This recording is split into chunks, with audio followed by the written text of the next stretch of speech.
사랑합니다. 축복합니다. 반대편에 사랑합니다. 축복합니다.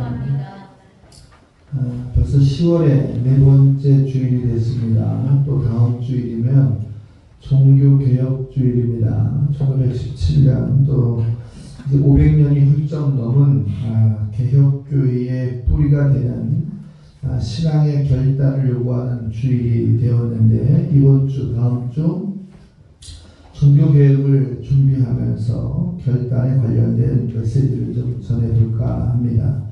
로마서 14장 6절부터 9절의 말씀, 특별히 8절의 말씀을 중심으로 해서 우리가 사나 죽으나 주님의 것이다 라고 하는 이 결단의 마음을 오늘 회복하고 돌아가시기를 주의 이름으로 축복합니다. 러시아의 심리학자였던 이반 파블로프가 한 논문을 냈는데, 그 논문의 제목이 조건 반사 이론이다, 이런 내용이에요. 즉 뭐냐면, 개에게 밥을 줄 때마다 그저 주는 것이 아니라 종을 치면서 개에게 밥을 줬다 연구할 때, 그리고 이 일을 반복하고 나니까 어느 시간에 이 종소리만 들어도 이 개는 침을 흘리며 밥 먹을 준비를 이미 하고 있다라는 거예요. 그래서 이 종소리가 조건이 되는 것이고 침을 흘리는 것이 반사가 되는 것이다 라는 거예요. 이 조건 반사를 신앙의 삶에 적용한다면 우리가 예수라고 하는 이름만 들어도 행복하고, 예수라는 이름만 들어도 기쁘고 찬양이 나고 힘이 나는 사람이 있는가 하면, 예수만 들으면 숨이 막히고 예수만 들어도 기분 나쁜 사람도, 한숨이 절로 나오는 사람도 있습니다. 그러니까 예수라고 하는 이 이름을 갖고도 같은 이름의 감정을 갖는 것이 아니라 각기 다른 감정을 가지고 있다라는 거예요. 오늘 로마서 14장은 우리에게 무엇을 얘기하고 있냐면, 그럼에도 모든 것은 다 주님의 것이다 라고 하고 있어요. 아멘 하는 사람이 있고 그것을 통해서 분노하는 사람이 있을 수도 있다라는 거예요.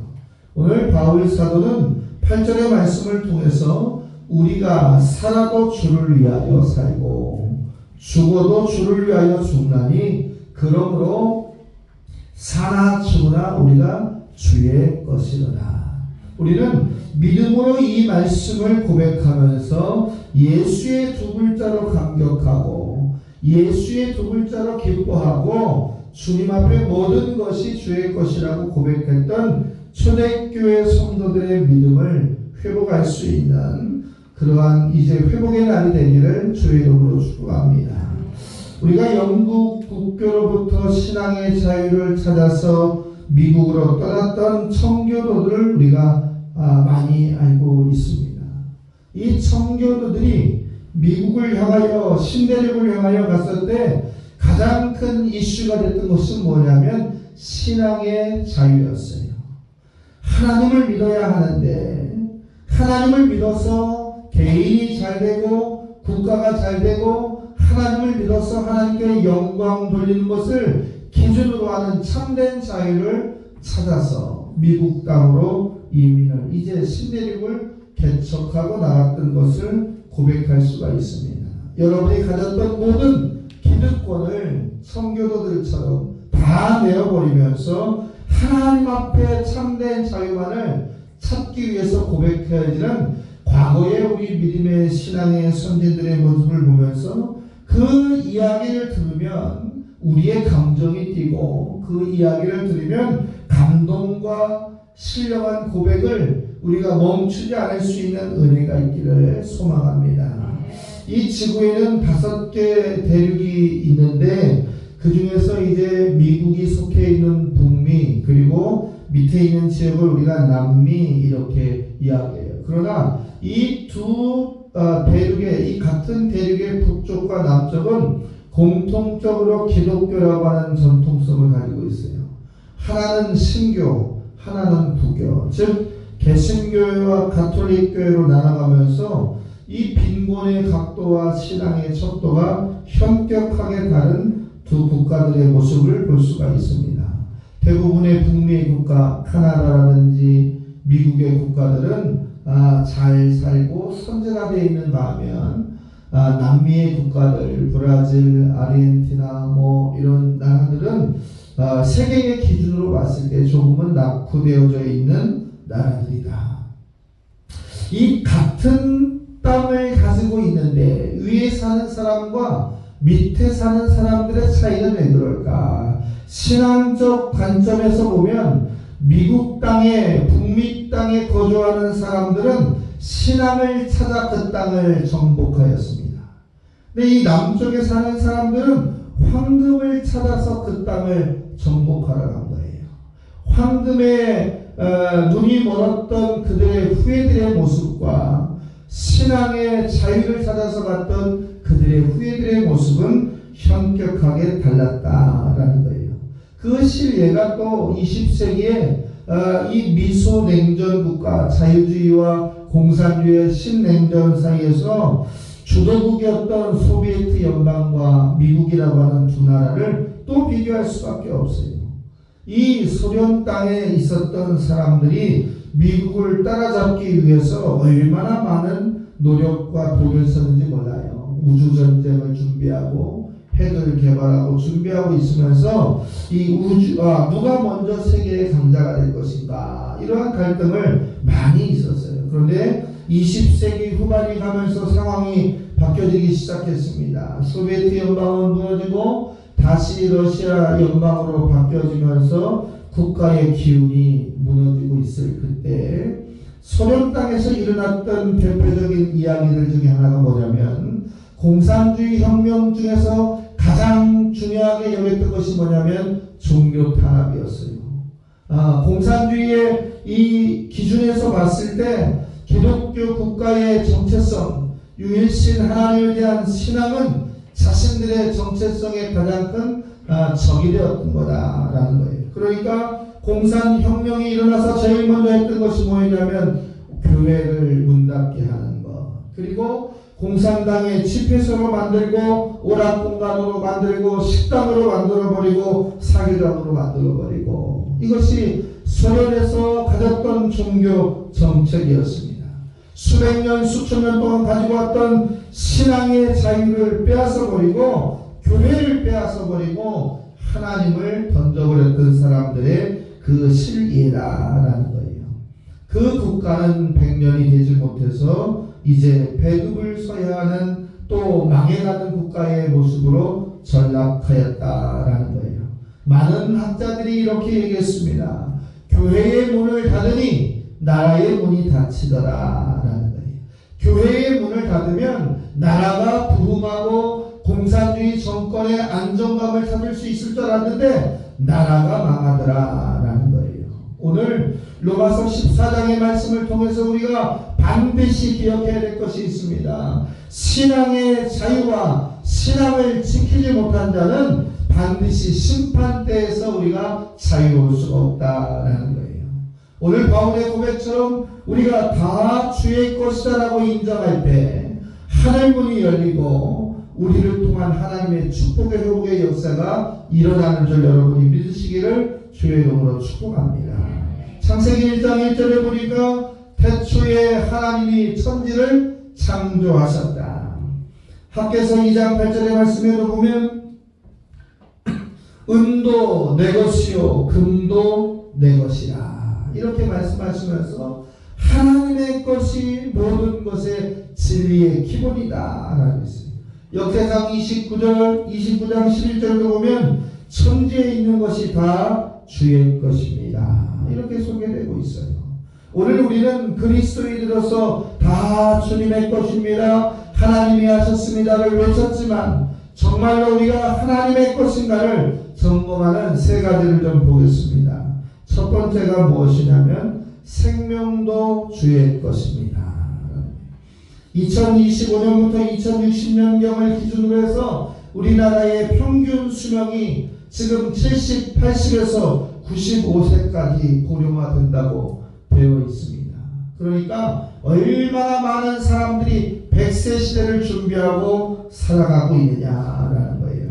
건강하게 오래 산다라는 거예요. 의학적인 도움을 받고 문화적인 도움을 받고 경제적인 도움을 받고 살아간다라는 거예요. 그러나 모두가 건강하게 사는 것은 아닙니다. 문제는 오래 사는 것도 중요한데 건강하고 보람되게 오래 사는 것이 더 중요하다. 즉 뭐예요? 무병장수 은혜를 겹쳐야 되는데 유병장수의 실족한 삶을 산다면 은혜가 되지 못한다라는 거예요. 창세기 2장 7절의 말씀에 보면 여호와 하나님이 흙으로 사람을 지으시고 생기를 그 코에 불어넣으시니 사람이 생명이 되었다. 그래요. 하나님은 우리가 건강하게 행복하게 사시기를 원하신다라는 거예요. 그러면 이 생명의 주인이 누구인가?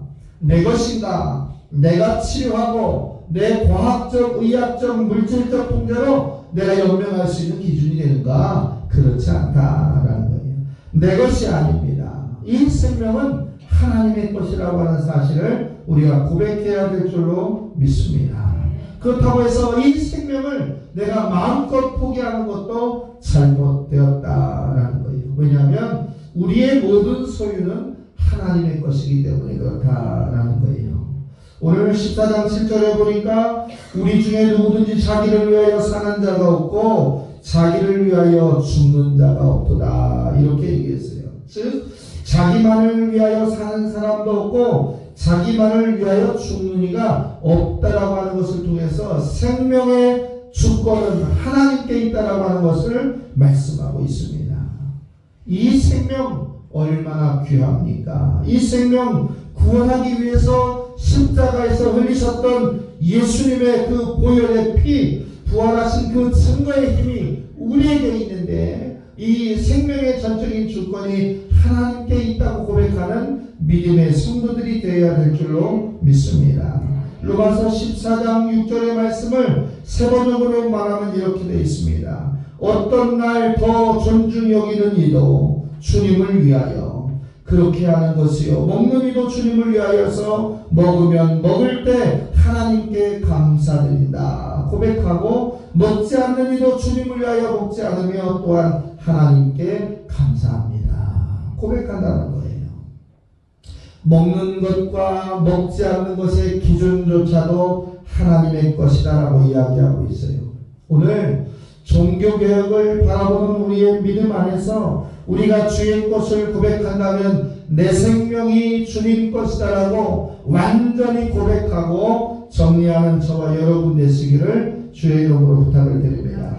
두 번째는 뭐예요? 소유 또한 주님의 것이다. 소유 또한 주님의 것이다.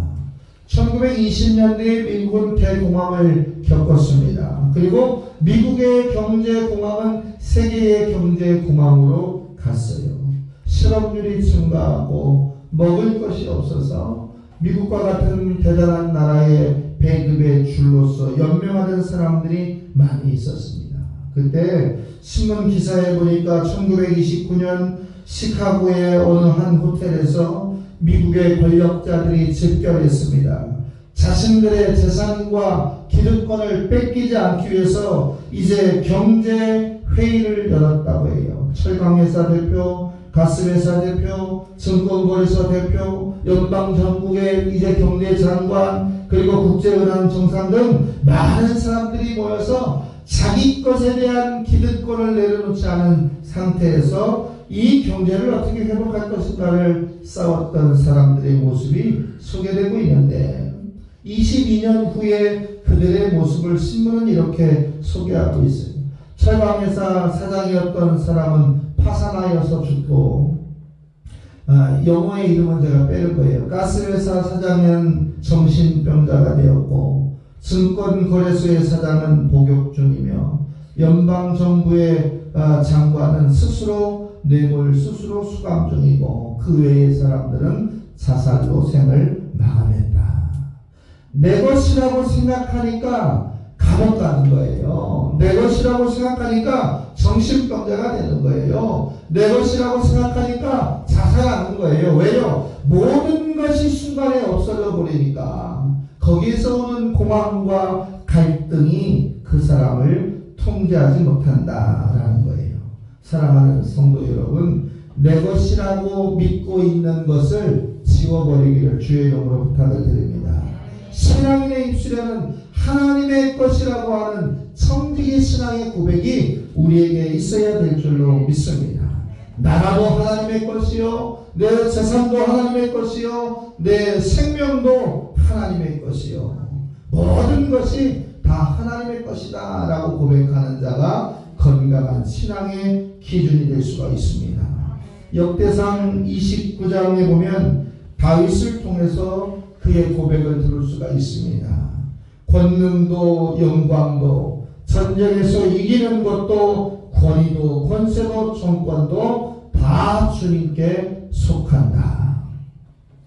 우리의 고백이 다윗의 고백처럼 모든 것이 하나님의 개입하심에 있다라고 하는 고백을 할 수 있어야 됩니다. 오늘 우리는 다윗의 40년을 바라보면, 왕권 40년을 바라보면 고난도 있었고 위기도 있었고 도전도 있었고 생명의 위협도 있었지만 그는 한결같이 하나님 절대 주권 사상을 통해서 그의 왕적의 지위를 완벽하게 수행했다는 사실을 바라볼 수가 있습니다. 사랑하는 성도 여러분, 현대인들이 왜 많은 신질병을 가지고 살아갑니까? 현대인들이 가장 보편적으로 많이 먹는 약이 아스피린 계열이라고 합니다. 편두통약이라고 해요.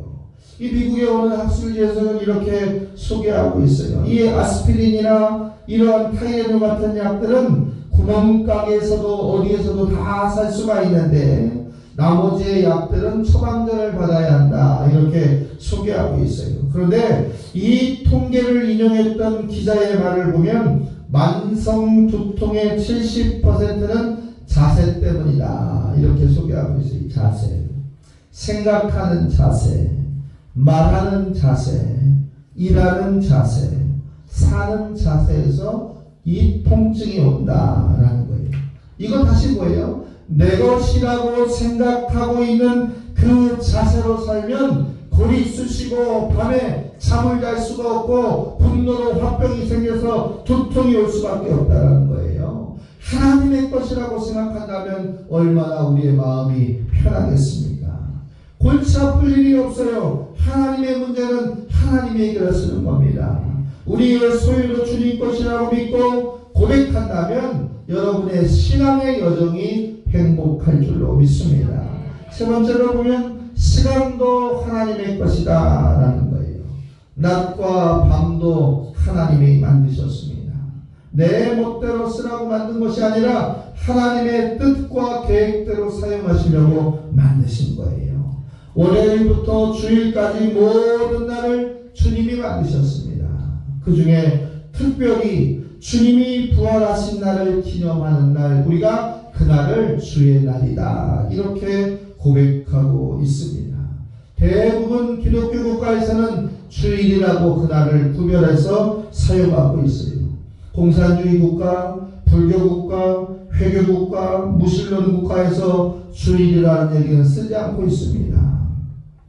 이 기독교로 전향되어졌던 모든 국가는 주일이다, 이렇게 구별되고 있습니다. 이 주일이 어떤 날입니까? 주님이 부활하신 날이요, 성령이 강림한 날이요, 사도들이 예배드리고 충만한 믿음을 회복해서 땅끝까지 복음을 전했던 그런 축복의 날이었어요.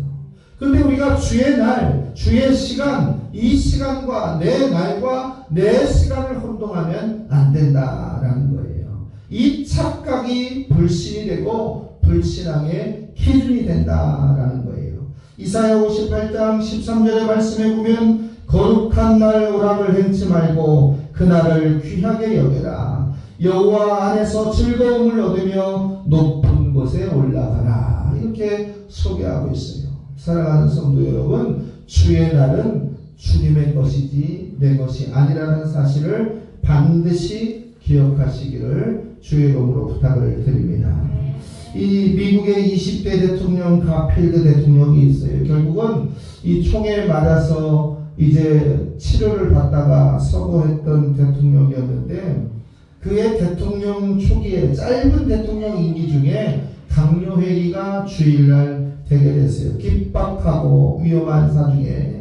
근데 이 가필드 대통령은 뭐라고 얘기했냐면 선약이 있어서 국무회의를 할 수가 없다 이렇게 이야기했다고 합니다. 그래서 이 비서들이 국가의 비상사태에 어디 가서 누구와 무슨 선약이 있습니까? 라고 얘기할 때 오래된 약속이요 반드시 지켜야 될 약속이기 때문에 나는 강요회의를 지금 참석할 수가 없다라고 했습니다. 누굽니까? 라고 질문했을 때 하나님과의 약속의 날이다 라고 고백했다고 합니다.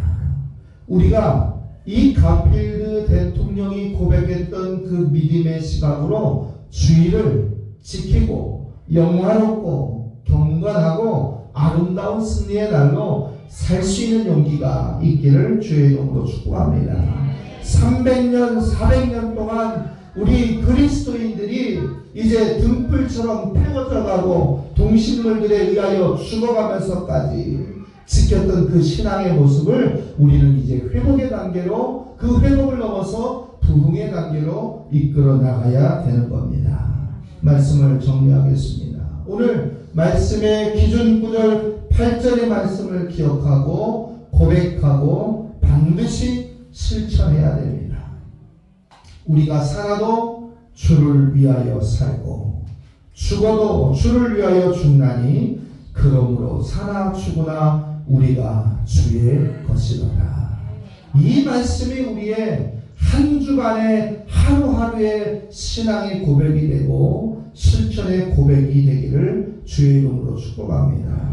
세 번역에서는 이렇게 소개하고 있어요. 우리는 살든지 죽든지 주님의 것입니다. 사는 것도 주님의 것이요 죽는 것도 주님의 뜻이니 그 말씀에 순종하겠습니다 라는 거예요. 하나님은 여러분에게 소중한 생명을 주셨습니다. 그리고 주님 앞에 영광된 삶을 살라고 축복해 주셨습니다.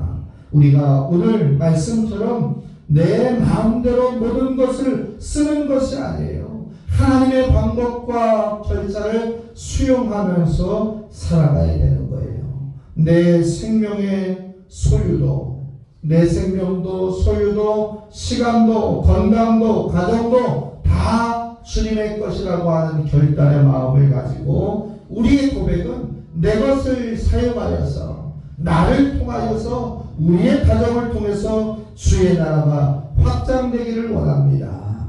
다윗처럼 고백할 수 있는 저와 여러분 되시기를 바랍니다. 여호수아 24장 15절에 보니까 너희가 섬길 자를 택하라 오직 나와 내 집은 여호와를 섬기겠노라 말씀하였습니다. 여호와 하나님이 여러분의 주인 되시고 우리는 그의 제자요 백성이요 양되는 한 주간의 고백 주님의 것을 고백하는 승리의 한 주간 되시기를 주의 이름으로 축복합니다. 기도하겠습니다.